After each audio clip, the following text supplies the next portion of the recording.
इडमो अरिहन्ताणं इडमो सिद्धाणं आयुर्याणं इडमो उपध्यायानं इडमो लोये सव्वसाहूढम्। जय बोलो पंच परमेष्टि भगवान की जय।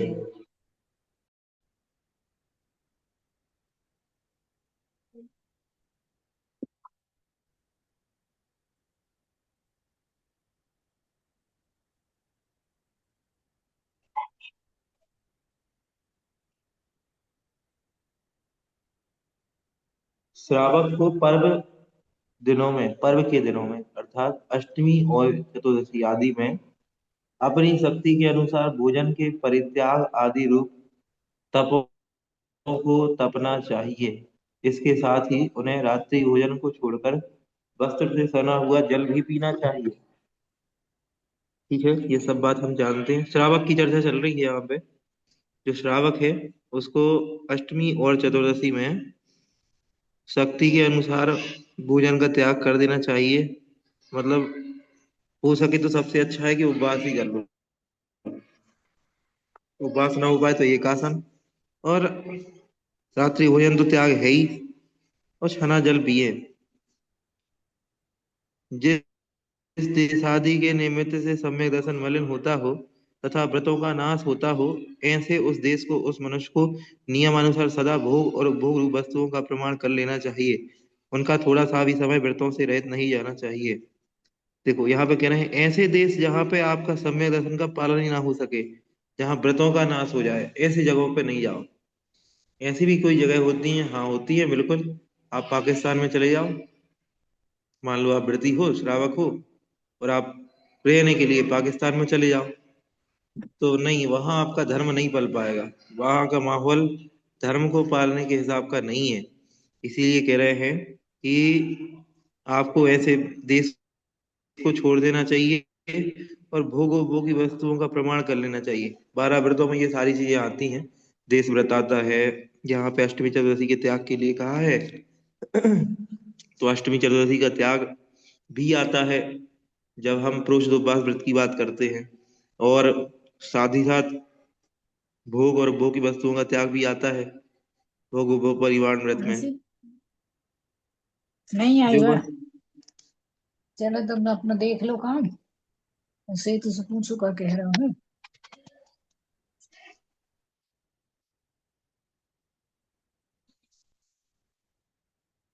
इसके आगे कह रहे हैं जो वस्तु एक ही बार उपयोग में आया करती है उसे भोग कहा जाता है, जैसे भोज्य एवं माला आदि।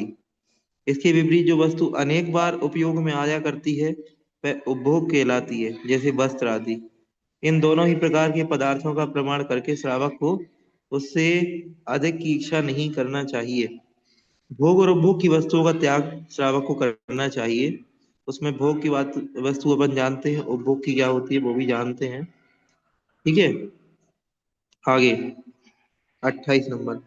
जय जिनेन्द्र भैया जी, भैया जी माला क्यों आया? माला मतलब है, गले में पहले मालाएं पहनते थे। ठीक है, तो राजा महाराजा मालाएं पहनते थे, जो रानियां होती थी वो भी मालाएं पहनती थी, और घर की स्त्रियां भी मालाएं पहनती थी। आज के समय में ट्रेंड खत्म हो गया नेकलेस पहनने का, फूलों गले में हार पहनने फूलों का। की माला की बात कर रहे हैं भैया जी? भैया जी आप फूल माला ना। माला की बात कर रहे हैं क्या? नहीं, फूलों की फूल माला। माला नहीं। यहाँ पे देखो, माला से तात्पर्य दोनों प्रकार की मालाएं हो सकती हैं। फूल माला भी हो सकती है और धारण करने वाली मालाएं भी हो सकती है। पहले लोग जैसे माला हिंसा। को गले में पहनते थे। हम्म, फूल माला तो इसलिए नहीं हो सकती कि अपने यहाँ हिंसा का निषेध है ना? तो वो माला एक ही बार उपयोग में आने वाला मतलब क्या हुआ? नहीं, उससे तो आशय निकल रहा है, पर अपने यहाँ फूल वगैरह का कहाँ बताया है? हाँ। यहाँ पे फूल माला का ही है, क्योंकि इन्होंने उसको भोग में लिया है। ठीक है। धर्म कार्य को छोड़कर ऐसे तो फूल माला यूज करते ही हैं। भैया जी रत्नों की माला से आशा है जापा तो। नहीं, देखिए यहाँ पे भोग की बात, रत्नों की माला तो उपभोग में आ जाएगी।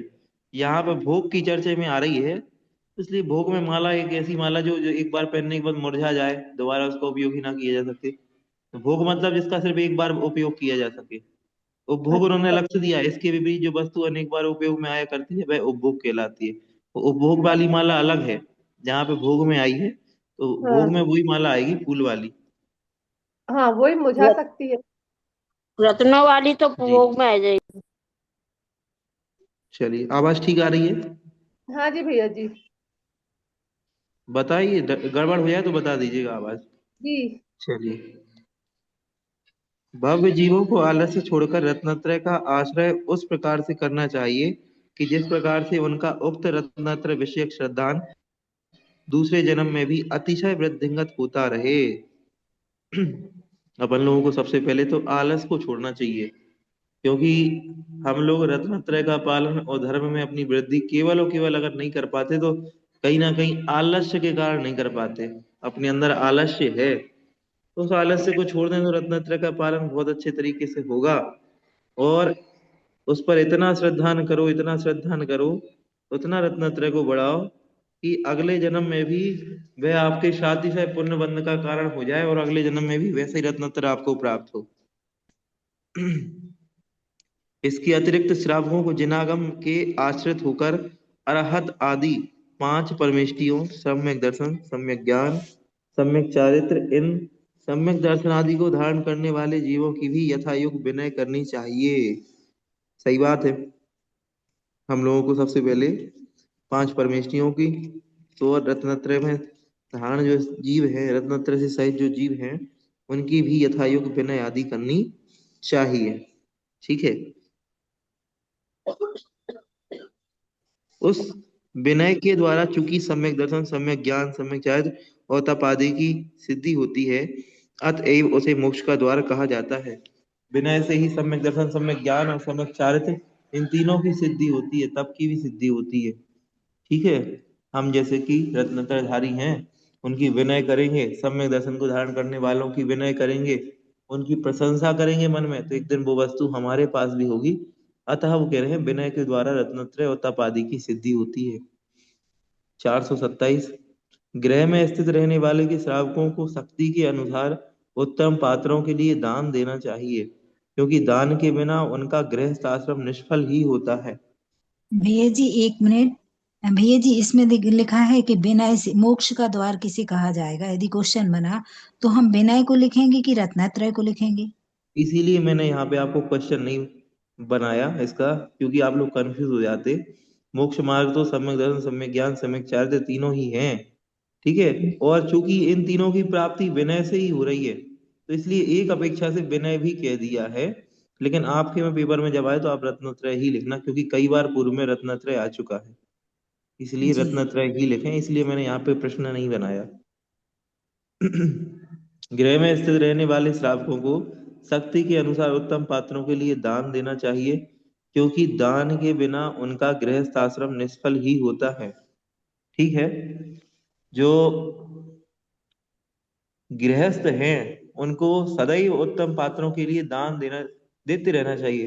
पात्र कोई भी हो, दान देने का प्रयास करते रहना चाहिए, क्योंकि दान के बिना श्रावक धर्म, गृहस्थ आश्रम का कोई मतलब नहीं है, वह निष्फल है।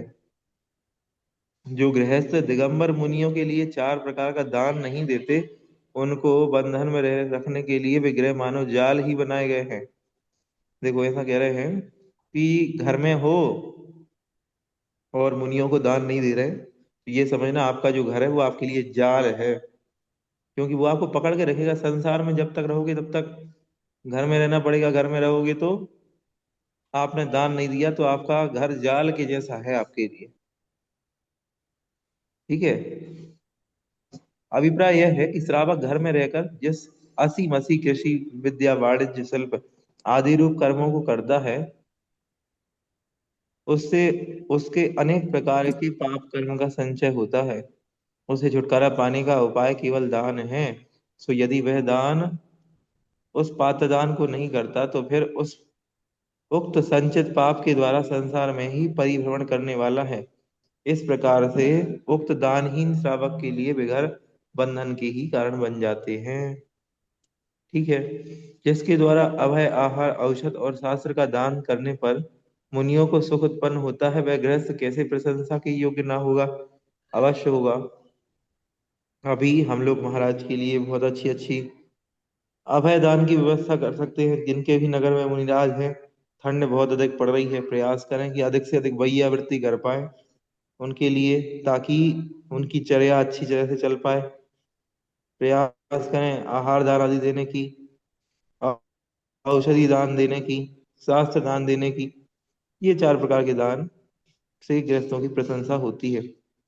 जो मनुष्य दान देने के योग्य हो करके भी जो मनुष्य दान देने के योग्य हो करके भी मुनियों के लिए भक्ति पूर्वक दान नहीं देता है, वह मूर्ख परलोक में अपने सुख को स्वयं ही नष्ट करता है।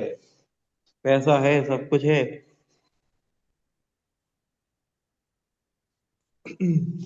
लेकिन दान नहीं दे रहे हो मुनिराज के लिए, तो समझ लो कि परलोक के अपने पुण्य को स्वयं खा रहे हो। क्योंकि इस भाव में दान दोगे तो परभाव में आपको सुख मिलेगा, और इस भाव में दान नहीं दे रहे तो परभाव के सुख को अपने आप इसी भाव में बैठ कर ये नष्ट कर रहे हो। 431। दान से रहित गृहस्थ आश्रम को पत्थर की नाव के समान समझना चाहिए। उस गृहस्थ आश्रम रूपी पत्थर की नाव बैठा हुआ मनुष्य संसार रूपी समुद्र में डूबता ही है, इसमें संदेह नहीं है। सही बात है, सरल है। जो गृहस्थ अपनी शक्ति के अनुसार साधर्मी जनों से प्रेम नहीं करते हैं, वे धर्म से विमुख होकर अपने को बहुत पाप से आच्छादित करते हैं। हमें अपने साधर्मी से वात्सल्य का भाव रखना चाहिए, और जो नहीं रखते हैं वे अपने आप को पाप से सहित कर रहे हैं। सम्यक दर्शन का 8वां अंग भी है वात्सल्य अंग। साधर्मी से वात्सल्य, जो हमारे साधर्मी हैं उनके प्रति वात्सल्य का भाव होना चाहिए। 433। जिन भगवान के उपदेश से दयालुता रूप अमृत से परिपूर्ण जिन श्रावकों के हृदय में प्राणी दया आविर्भूत नहीं होती है, उनके धर्म कहाँ से हो सकता है, अर्थात नहीं हो सकता है। ठीक है, क्या कह रहे हैं कि जो प्राणी हैं उन प्राणियों के मन में यदि अन्य प्राणियों के लिए जीव दया नहीं है, प्राणी दया नहीं है, तो उनके धर्म हो ही नहीं सकता। इसलिए सबसे बड़ा धर्म तो जीव धर्म, जीव दया ही है। ठीक है। 434। प्राणी दया धर्म रूपी वृक्ष की जड़ है, व्रतों में मुख्य है, संपत्तियों का स्थान है और गुणों का भंडार है। इसलिए उसे विवेकी जनों को अवश्य करना चाहिए।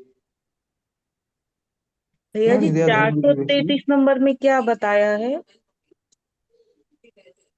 धर्म का मूल दया ही है। अच्छा, 433। हाँ, जिस 400। भगवान के उपदेश से दयालुता रूप अमृत से परिपूर्ण जिन श्रावकों के हृदय में प्राणी दया के बारे में कहा है 433 में, प्राणी दया मुख्य है। प्राणी दया हम सभी के बीच हृदय में होनी चाहिए। ठीक है। 434। प्राणी दया धर्म रूपी वृक्ष की जड़ है। ये लाइन याद रखिएगा, ये पूछ सकते हैं आपसे, धर्म रूपी वृक्ष की जड़ क्या है? प्राणी दया। व्रतों में मुख्य है, संपत्तियों का स्थान है, गुणों का भंडार है, इसलिए उसे विवेकी जनों को अवश्य करना चाहिए। उसमें भी प्राणी दया की चर्चा चल रही थी, जीव दया, इसमें ही वही चल रही है। 435। मनुष्य में सभी गुण जीव दया के आश्रय से इस प्रकार रहते हैं, जिस प्रकार की पुष्पों की लड़ियां सूत के आश्रय से रहती हैं। मतलब सारे के सारे व्रत नियम धर्म हमारे जो हैं वो उस सूत से बने हुए हैं। जैसे माला में मोती सूत के आश्रय से रहते हैं, धागे के आश्रय से रहते हैं, उसी प्रकार मनुष्य के जीवन में भी सारे के सारे गुण जो हैं वो जीव दया रूपी सूत से बंधे हुए होते हैं। ये यहाँ पे बता रहे हैं, अच्छा उदाहरण दिया है। जिनेन्द्र देव ने मुनियों और श्रावकों के सभी व्रत एकमात्र अहिंसा धर्म की ही सिद्धि के लिए बतलाए हैं। सबसे पहले अहिंसा धर्म का परिपालन होना चाहिए, अहिंसा से बड़ा कोई धर्म नहीं। और हमारे जितने व्रत हैं वे कहीं ना कहीं अहिंसा से ही जुड़े हुए हैं। ठीक है। 437। जीव के केवल दूसरे प्राणियों को कष्ट देने से ही पाप नहीं होता, बल्कि प्राणी की हिंसा आदि के विचार मात्र से भी आत्मा के दूषित होने पर वह पाप होता है। अपन दूसरे प्राणी को मारें उसमें ही पाप लगे, ये जरूरी नहीं है। अपन तो मानसिक हिंसा को भी पाप समझते हैं। सामने वाले प्राणी को मारने के भाव कर लिए, मन में सोच लिया कि मैं तो उसको मार डालूंगा, भले ही मारा नहीं, तब भी आपको हिंसा का पाप लग जाता है। इसलिए मन से भी किसी की हिंसा नहीं करना। 438। महात्मा पुरुषों को निरंतर 12 अनुप्रेक्षाओं का चिंतन करना चाहिए। कारण यह कि उनकी भावना कर्म के क्षय का कारण होती है। हम सभी को निरंतर 12 भावनाओं का चिंतन करना चाहिए। अनुप्रेक्षा मतलब भावनाएं। जो 12 भावनाएं होती हैं, कई बार पहले भी आ चुकी हैं, ठीक है। उन 12 अनुप्रेक्षाओं, 12 भावनाओं का चिंतन हमें निरंतर करते रहना चाहिए। जो जीव 12 भावनाओं का चिंतन करते हैं, वे 12 भावनाओं का चिंतन कर्म के क्षय में कारणभूत है। ठीक है। अनित्य, असरण, संसार, एकत्व, अन्यत्व, ये सारी 12 भावनाओं के नाम आगे दिए हुए हैं, देखो। अनित्य, असरण, संसार, एकत्व, अन्यत्व, असुचित्व, आश्रय, संवर, निर्जरा, लोक, बोधि, दुर्लभ और धर्म, ये 12 अनुप्रेक्षाएं कही हुई हैं। अब आगे एक एक करके अनुप्रेक्षाओं का संबंध आएगा। हाँ देखिए, एक एक करके सारी अनुप्रेक्षाओं को ही समझाएंगे। अभी तक हम लोग अनुप्रेक्षाओं के नाम जानते थे। अब एक एक अनुप्रेक्षा को और अच्छे से समझ लेंगे कि वो एक एक अनुप्रेक्षा होती क्या है। ठीक है।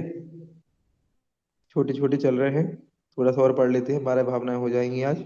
कल क्लास नहीं हो पाई थी, अतः पढ़ लेते हैं आज।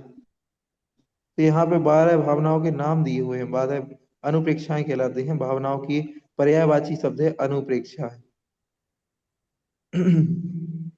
सबसे पहले अनित्य भावना। अनित्य भावना क्या कहलाती है? सारे ही चीजें, प्राणी के शरीर आदि सभी नश्वर हैं, कुछ भी नित्य नहीं है, सदा रहने वाला कुछ भी नहीं है। तो इन सब के जाने पर शोक नहीं करना चाहिए।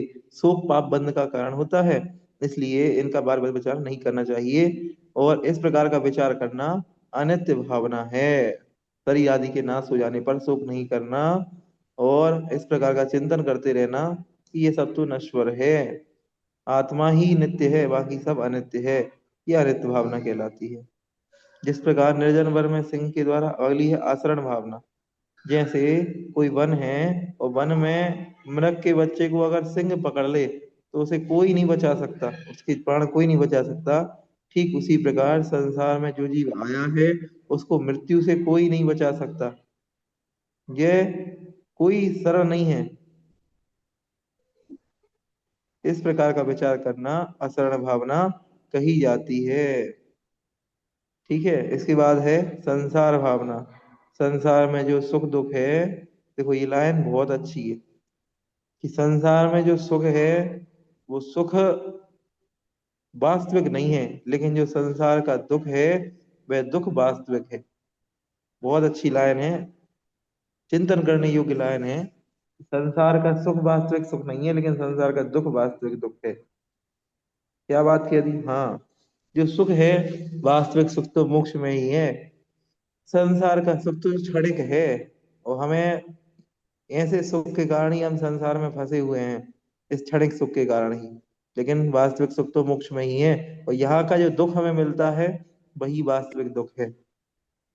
ठीक है। इस प्रकार का चिंतन करना संसार भावना है। संसार में सुख है ही नहीं, सुख तो मोक्ष में है। तो ये है संसार भावना। इसके बाद कौन सी आ जाती है? एकत्व भावना। एकत्व मतलब होता है मैं अकेला हूँ। कोई भी प्राणी वास्तव में ना तो स्वजन है और ना ही पर है। ना ही मैं माता पिता हूँ, ना ही मैं कोई भाई हूँ, ना कोई मैं पति हूँ, मैं ना ही कोई स्त्री हूँ। मैं तो जीव हूँ, और अपने कर्मों को अकेला ही भोगने वाला हूँ। यह एकत्व भावना।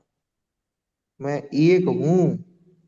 एकत्व और अन्यत्व में अंतर समझना बहुत अच्छे से, कंफ्यूज नहीं हो जाना। मैं एक हूँ, मैं अकेला हूँ, इस प्रकार का चिंतन करना, मैं जीव हूँ, इस प्रकार का चिंतन करना एकत्व भावना है। और अन्यत्व मतलब सब कुछ मुझसे भिन्न है, ये है अन्यत्व भावना। जैसे दूध और पानी भले ही एक हो जाए, लेकिन फिर भी अलग अलग हैं। ठीक उसी प्रकार मेरा मकान, मेरी स्त्री, मेरा पुत्र, मेरा व्यापार, ये सब भी मुझसे भिन्न है। मैं इन सब से भिन्न हूँ। ठीक है। ये अन्यत्व, सारी वस्तुएं अन्य हैं। ठीक है। असुचि भावना। असुचि मतलब होता है जो पवित्र नहीं है, जैसे शरीर आदि है, ठीक है, इन सबको मैं अपना मानते रहता हूँ। और ये सब तो रुधिर आदि वस्तुओं से बना हुआ है, इसलिए इसको अपना नहीं मानना चाहिए। इस प्रकार के शरीर के स्वरूप को विचार करना असुचि भावना कहलाती है। फिर अगली कौन सी है? अगला है आश्रय भावना। आश्रय भावना क्या कहलाता है? संसार रूपी समुद्र में मिथ्यात्व आदि रूप छेदों से संयुक्त जीव रूपी नाव भ्रम के कारण बहुत काल से आत्म विनाश के लिए कर्म रूपी जल को ग्रहण करती है। देखो उदाहरण दे रहे हैं, जीव रूपी नाव है, ठीक है, संसार रूपी समुद्र में है, और उसमें मिथ्यात्व रूपी छेद हैं, इसलिए कर्म रूपी जल लगातार नाव के अंदर घुस रहा है, और एक दिन ये नाव डूब जाएगी। ठीक इस प्रकार का आश्रम का आश्रम मतलब है कर्मों का आना, कर्मों के आने का विचार करना, कर्म निरंतर मुझे कहाँ कहाँ से आ रहे हैं, कहाँ कहाँ से परेशान कर रहे हैं, ये आश्रव है। आश्रव के बाद होता है संवर। संवर मतलब आश्रव का रोकना संवर कहलाता है। ठीक है, तो मन वचन काया की मैं कैसी प्रवृत्ति करूं, मन वचन काया से मैं कैसा चिंतन करूं, कैसा मैं काम करूं, कैसे मैं वचन बोलूं कि मेरे कर्मों का बंधना ना हो, ये कहलाता है संवर। फिर है निर्जरा। निर्जरा मतलब होता है तप से जो की जाती है वो निर्जरा कहलाती है। धर्म आराधना, संवर और निर्जरा, संवर और आश्रम का रुकना और संवर का होना, ये दोनों निर्जरा में कारणभूत है। ठीक है, तो जहां आश्रम रुक जाता है वहां संवर हो जाता है, और फिर तपस्या के द्वारा शरीर को तपा करके आत्मा से हम कर्मों की निर्जरा कर सकते हैं। फिर निर्जरा के बाद आगे, हाँ निर्जरा ही है, धीरे धीरे कर्मों को काटना, वैराग्य की ओर बढ़ना, तप द्वारा तपना, ये है निर्जरा भावना। फिर लोक भावना है। लोक भावना मतलब ये लोक कैसा है? ये लोक 14 राजू का है। इसमें ऊपर 7 राजू में स्वर्ग बने हुए हैं, नीचे नरक बने हुए हैं, बीच में मध्य लोक है, मध्य लोक के जम्बूद्वीप के, भरत क्षेत्र के, आर्यखंड के, बाद प्रदेश के, इस प्रदेश में हम सभी लोग रहते हैं। इस प्रकार का चिंतन करना, मोक्ष कहाँ है, सिद्धशिला कहाँ है, लोक में सुख कहाँ है, दुखी दुख है, इस प्रकार का चिंतन करना लोक भावना है। फिर है बोधि दुर्लभ। बोधि मतलब होता है रत्नत्रय, याद रखना हमेशा, बोधि मतलब रत्नत्रय होता है। रत्नत्रय कितना दुर्लभ है, इसकी प्राप्ति करना कितना दुर्लभ है, ये महान तपस्या के द्वारा प्राप्त होता है। महान महान किसी पुण्य के उदय से इस महान रत्न की प्राप्ति हमें होती है। ये अत्यंत दुर्लभ है, इस संसार में प्राप्त करना, उसकी दुर्लभता का बोध होना, बोध ही दुर्लभ भावना है। और अंतिम है संसारी प्राणियों के लिए वह जैन धर्म अत्यंत दुर्लभ माना गया है। उक्त धर्म को इस प्रकार से ग्रहण करना चाहिए जिससे कि वह साक्षात मोक्ष की प्राप्त होने तक साथ ही जावे, यह है धर्म भावना। विद्वान पुरुष दुख रूपी हिंसक जल जंतुओं के समूह से व्याप्त इस संसार रूपी खारे समुद्र में उससे पार होने के लिए धर्म रूपी नाव को उत्कृष्ट बतलाते हैं। इस प्रकार धर्म का स्वरूप का विचार करना धर्म भावना है। संसार रूपी समुद्र से निकलना है तो अपन को धर्म रूपी नाव में बैठना पड़ेगा, क्योंकि इस संसार रूपी समुद्र में बहुत सारे कर्म रूपी हिंसक प्राणी बैठे हुए हैं और भी हमारा भक्षण कर जाएंगे। इसीलिए हमको धर्म रूपी नाव में बैठ करके इस संसार समूह से पार होना है। इस प्रकार का चिंतन करना है धर्म भावना। ठीक है, दो और पढ़ लेते हैं, 455 हो जाएंगे पूरे। सज्जनों के द्वारा सदा हृदय में धारण की गई ये 12 अनुप्रेक्षाएं इस उत्कृष्ट पुण्य को करती हैं जो कि स्वर्ग और मोक्ष का कारण होता है। ये जो 12 भावनाओं का चिंतन करना है, ये 12 भावनाओं के चिंतन करने से स्वर्ग और मोक्ष की प्राप्ति होती है। ठीक है, अब आगे, जिस धर्म में उत्तम क्षमा सबसे पहले है तथा जो 10 धर्म भेदों से संयुक्त है, श्रावक को अपनी शक्ति और आगम के अनुसार उस धर्म का सेवन करना चाहिए। धर्म कौन से कहे हैं? धर्म कहे हैं 14, 14 नहीं सॉरी 10। धर्म कहे हैं 10। कौन कौन से? उत्तम क्षमा, मार्दव वार्धव, शौच, संयम, तप, त्याग, आकिंचन और ब्रह्मचर्य। इन 10 धर्मों से परिपूर्ण धर्म को व्यक्ति को अपनी शक्ति के अनुसार और आगम को जान करके सेवन करना चाहिए। धर्म 10 होते हैं। ठीक है, आज के लिए इतना ही। बोधि समाधि परिणाम शुद्धि स्वात्म उपलब्धि शिव सौख्य सिद्धि चिंतामणि चिंतित वस्तु दानी त्वा वंदे मानस्य ममास्तु देवी। 9 बार ब्रह्मोकार।